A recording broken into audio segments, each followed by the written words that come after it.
বলি শোনো মেজো বউ, গোপাল বেঁচে থাকতে আমার কাছে কিছু টাকা ধার নিয়েছিল। সে টাকা আর পরিশোধ করতে পারেনি। তুমি কি সেগুলো দিতে পারবে? আমি কি করে দেব দাদা? আমার হাতে তো একটাও টাকা নেই।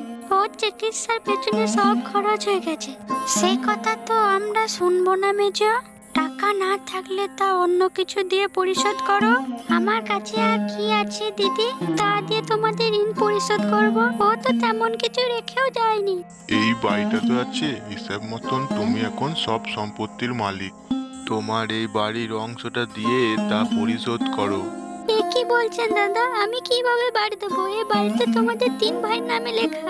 তোমার অংশটা তুমি আমার নামে লিখে দাও, তাহলেই হবে, বাকিটা আমি দেখছি। বাড়ি দিলে আমরা কোথায় থাকবো জেঠু? আমাদের যে থাকার কোনো জায়গা নেই। কেন, তোর বাবা যে পুকুর পাড়ে জমিটা কিনে দিয়ে গেছে সেখানেই থাকবি? ওটা যে শুধু পড়ে পড়েই নষ্ট হবে। ওটা যে পুকুর, জলের মধ্যে কি করে থাকবো? জলের মধ্যে থাকবি কেন? পুকুর পাড়ে যে উঁচু জায়গাটা আছে সেখানে ঘর পেতে থাকবি। কেবল তো তিনটে মাত্র মানুষ, সেই জন্য এত জায়গা লাগবে না। তোমরাও তো দুজন মানুষ, তোমাদের এত বড় বাড়ি কি দরকার? তা কি আমি তোকে বলবো মেয়ে? আমার বাড়ি, আমি যা ইচ্ছে তাই করব। তোরা এখন আমার অংশ বুঝিয়ে দে, না হলে টাকা দে।